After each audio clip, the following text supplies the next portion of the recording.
Primero que todo, muchísimas gracias. Muy contento, muy nervioso también porque está Tania, está Néstor, que son dos personas que cuando nosotros pensamos en el índice, hace 3 años atrás, cuando Álvaro dijo, oye, Rodrigo, hay que hacer un índice de inteligencia artificial y nos pusimos a trabajar en eso y empezamos a sumar varios actores, pero las primeras personas que nos preguntamos metodológicamente cómo abordar esto. Bueno, Néstor está en High y Tania estaba en Stanford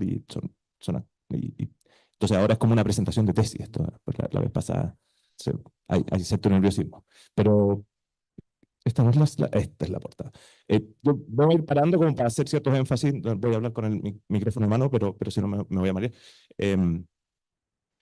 Bueno, Álvaro ya lo dijo, y creo que es algo que es tremendamente significativo, y es el hecho de que, ahí está,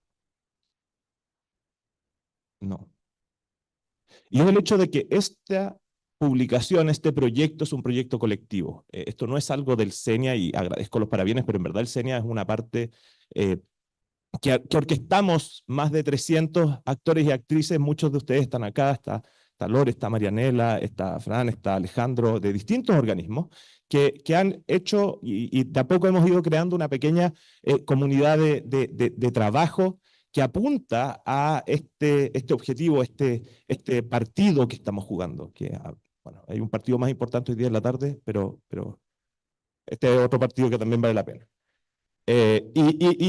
Esta comunidad también son varias instituciones sin las cuales esto no sería posible, ¿no? El índice es un proyecto que de alguna manera refleja esta voluntad de construir y de avanzar hacia una inteligencia artificial justa y equitativa, que compartimos todos. Y es un espacio que pone información a disposición, y yo agradezco mucho lo que decía la gente de CAF y del BID y de UNESCO y de la Unión Europea, por supuesto, en relación a que esto ha generado evidencia que desarrolla mejores políticas públicas, que desarrolla proyectos que tienen un impacto real, que no se transforman en elefantes blancos, sino que finalmente son cosas tangibles que ayudan al desarrollo de esta tecnología para las personas, al servicio de las personas. La misión del CENIA, y por eso nos gusta tanto este proyecto, es poner la inteligencia artificial al servicio de las personas. Entonces, todos estos organismos, desde los multilaterales, las grandes tecnológicas, las universidades, la Agencia Nacional de Investigación y Desarrollo, que hacen posible que el CENIA exista, y también, por supuesto, LinkedIn, GitHub, el HAI, que son instituciones que han contribuido desde los datos que vamos a mostrar ahora, pero también desde la metodología para que esto sea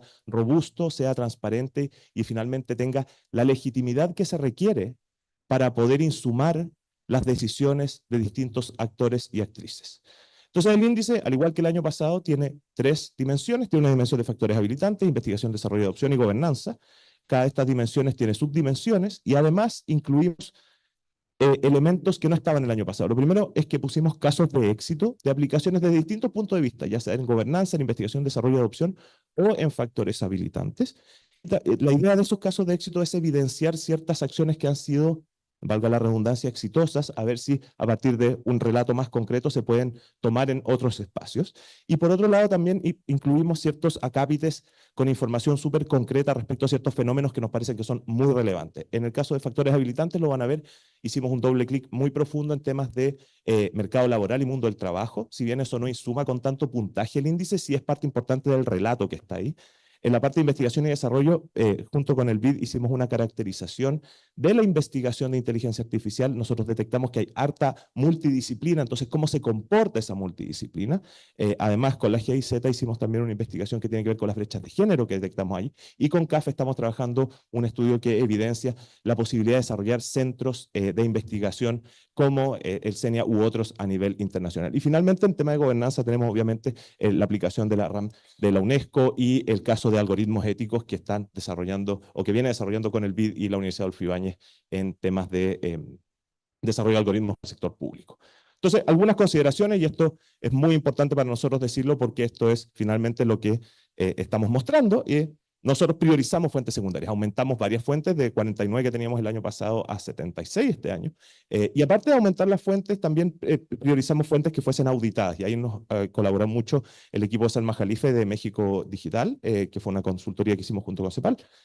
Los puntajes van de 0 a 100 y reflejan un desempeño relativo para cada índice. En el fondo, el 100 en un lugar, en un subindicador, puede que no sea lo mismo que el 100 en otro subindicador, porque son relativos para cada uno de esos subindicadores. Finalmente, lo que nosotros queremos mostrar es la posición relativa de los países para cada subindicador, en América Latina. Por eso no son extrapolables fuera de América Latina. Estamos trabajando con un equipo en España para ver cómo comporta algunos países de la región frente a España, con los indicadores que nosotros tenemos, como para tener esa comparación también, pero no va a estar incluido en esta versión. Y finalmente hay ponderaciones este año. El año pasado fue una ponderación pareja, ahora le asignamos cierto peso mayor a la dimensión de factores habilitantes, luego la investigación y desarrollo y finalmente adopción. Y eso es por una conversación que tuvimos con mi comité técnico asesor que reflejase cuáles son los elementos más relevantes a la hora de fortalecer ecosistemas. No es lo mismo participar en organismos internacionales que contar con conectividad 5G en lo que tiene que ver con el desarrollo de la tecnología. No es que sea irrelevante, sino que el énfasis que nosotros queremos poner en este índice tiene que ver justamente con esa ponderación. Entonces, en resumen, 19 países, incluimos varios países de Centroamérica, que fue un desafío metodológico de cómo recoger los datos de algunos de ellos. Aumentamos la cantidad de subindicadores, auditamos también los subindicadores y aumentamos también la cobertura con este número de países mayor, la cantidad de miembros de nuestro comité técnico asesor, a quienes permanentemente les agradezco su paciencia, su entrega y sobre todo su voluntad de revisar cada uno de estos elementos a la hora de darle mayor robustez a lo que estamos mirando. Y ahora, hecho eso, vamos a los hallazgos generales. Algunos spoilers salieron antes en las alocuciones, pero el primero es que encontramos en los 19 países o categorizamos más bien, tres grupos de países. Están los pioneros, donde está Chile, Brasil y Uruguay, con puntajes que no son muy disímiles. O sea, además, el aumento de subindicadores hace que haya menos varianza entre ellos, porque probablemente, como estamos capturando mejor ciertos datos, esto refleja mejor la situación actual en la región. Luego tenemos los países que son adoptantes, que son países que destacan en alguna de las dimensiones o en más de una de las dimensiones, pero que no alcanzan el nivel que tienen los pioneros. Y finalmente tenemos los exploradores, que son países que todavía tienen una instalación de capacidades que no alcanza la madurez de los adoptantes. Y esa es la distribución que tenemos hoy día. Pueden ver después en el detalle del índice. Otra cosa que es bien interesante y que lamentablemente no alcancé a meter en la presentación es la correlación que tienen los indicadores a la hora de ponerlos, por ejemplo, cómo se comportan gobernanza con factores habilitantes o investigación y desarrollo con gobernanza, para ver cómo distintos elementos influyen en el desarrollo y la madurez de cada uno de los ecosistemas. Lo segundo, y como les decía, tenemos un énfasis en el talento. Este año nosotros junto con LinkedIn vimos la concentración o la presencia de talento asociado a inteligencia artificial en toda la fuerza laboral de América Latina. Y lo que hemos visto es que en los últimos 8 años hay un aumento. En todos los países de la región hay un aumento, salvo dos países, Venezuela y, si no me equivoco, Guatemala. Pero ¿qué es lo que pasa? Que cuando nosotros vemos esto a nivel... Aquí había un video. Técnico, ¿no hay un video? ¿Cómo para ponerle play? Aquí está el video.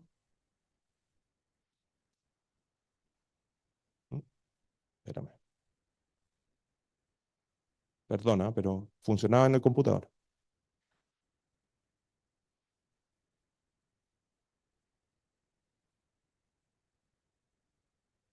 Aquí debería haber un video. Y en la próxima slide también, por eso están repetidas.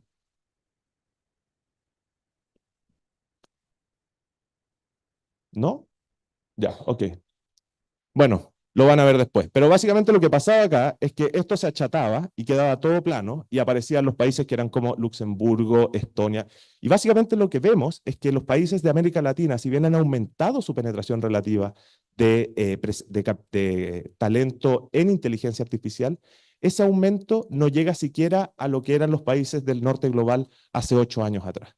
Entonces, si bien estamos creciendo, seguimos estando a la deriva. Pero por otro lado, y esto aquí se entiende un poco mejor. Aquí tenemos, esto es particularmente para el sector de tecnologías de información y medios de comunicación. Y lo que vemos acá es que la columna púrpura refleja la penetración relativa de la inteligencia artificial en esos sectores, en ese sector en particular, en los países que ustedes ven abajo. Como ven, Israel tiene un 5,2% de los profesionales del sector son de inteligencia artificial, y después tú ves la brecha, más o menos los países latinoamericanos estamos bastante lejos, estamos 5 o 6 veces más abajo con este. Sin embargo, cuando uno ve este mismo fenómeno a nivel de... Ojalá aquí funcione. No, no se ve. Bueno, Cuando vemos las habilidades de inteligencia artificial en ingeniería, pasa esto. Tenemos esa gran brecha. Pero cuando uno ve las habilidades de alfabetización, que en el fondo son las capacidades de usar como personas naturales, como modelos generativos de inteligencia artificial, Midjourney, BARD, etcétera, etcétera, la brecha es mucho menor. De hecho, por ejemplo, Uruguay o Costa Rica superan al nivel de Luxemburgo. Entonces, ahí no hay una brecha tan grande y por lo tanto hay una tremenda oportunidad para desarrollar ese talento a nivel de la región de América Latina. Otro elemento que encontramos fue que el desafío no está solamente en formar capital humano, sino que también retenerlo. Este gráfico lo que muestra es el flujo neto de talento de los países en términos de inteligencia artificial.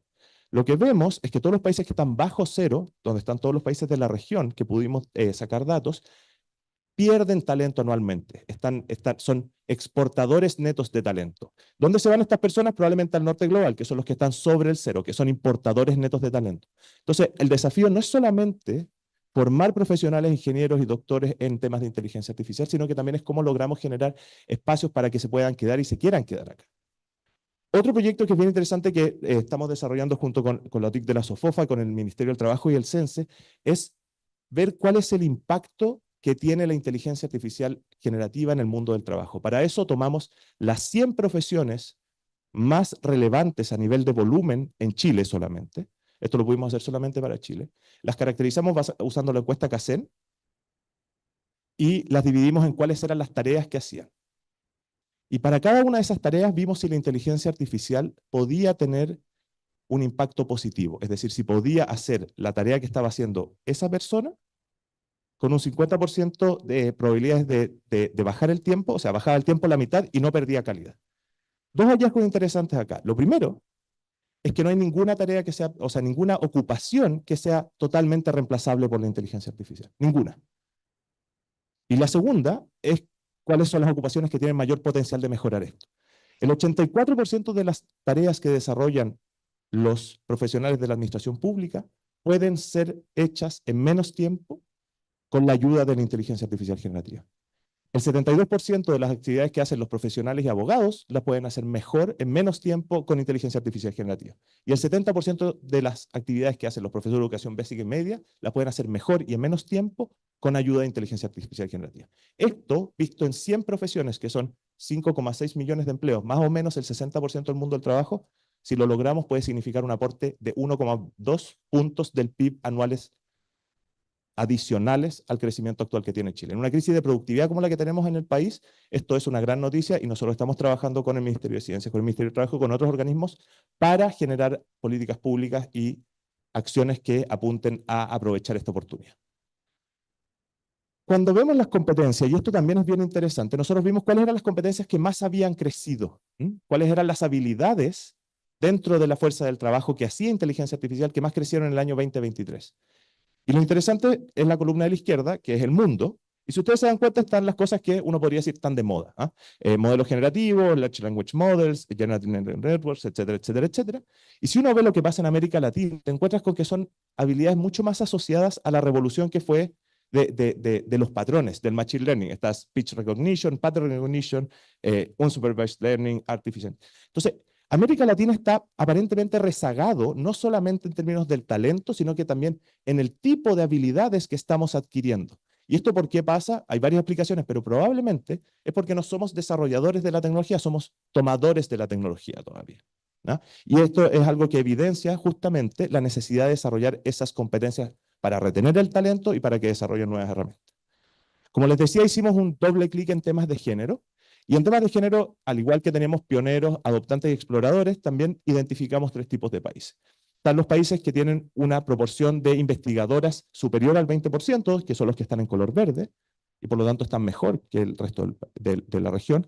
Tenemos los países que están en torno al promedio, que es 19,4, que son los países en color amarillo, y están los países que tienen una proporción menor al promedio significativamente, que son los países que están en morado. Algo que llama mucho la atención acá es, por ejemplo, Chile. Chile tiene una participación muy baja de investigadoras en relación al número total de investigadores, que es algo bien contraintuitivo, pero se refuerzan los datos que vemos también, por ejemplo, para la brecha de género que existe en ingeniería. Como les comenté en un principio, tratamos de investigar o de caracterizar la investigación académica multidisciplinaria usando inteligencia artificial. Tomamos las disciplinas OCDE y aquí está el top 10 de disciplinas que usan herramientas de inteligencia artificial para sus publicaciones. Y lo que vemos acá, por ejemplo, es que post pandemia hay un crecimiento muy relevante del uso de herramientas de inteligencia artificial en ciencias médicas. Hemos visto también un decrecimiento bastante significativo en economía y negocios, una explosión bien relevante a nivel de ciencias físicas, y por lo tanto lo que esto refleja es que la inteligencia artificial hoy día, más que tener una participación tan relevante en América Latina para la disciplina en sí misma, es una herramienta que habilita a otras disciplinas para poder producir más y mejor ciencia en la región. Notamos mucha creatividad e interés legislativo. Hay 38 proyectos de ley hoy que están en distintos niveles de discusión en la región. Y esta es una nueva palabra donde sacamos inteligencia artificial porque obviamente ocupa como todo el espacio.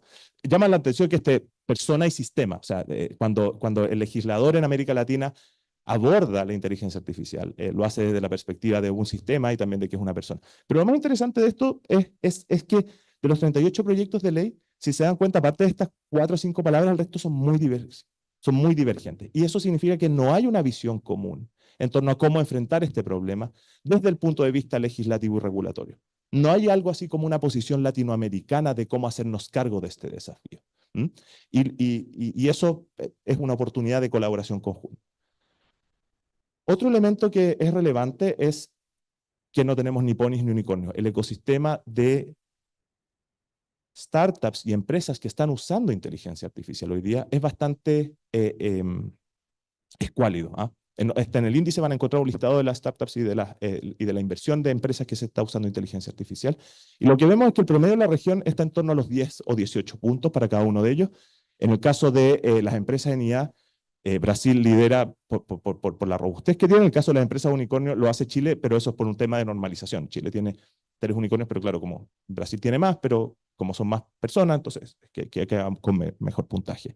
Pero lo que llama la atención acá es que, aparte de esas 3, 4 excepciones, tú no tienes mucha presencia en el sector privado de inteligencia artificial. Y eso responde finalmente a lo que habíamos visto antes. Y lo último,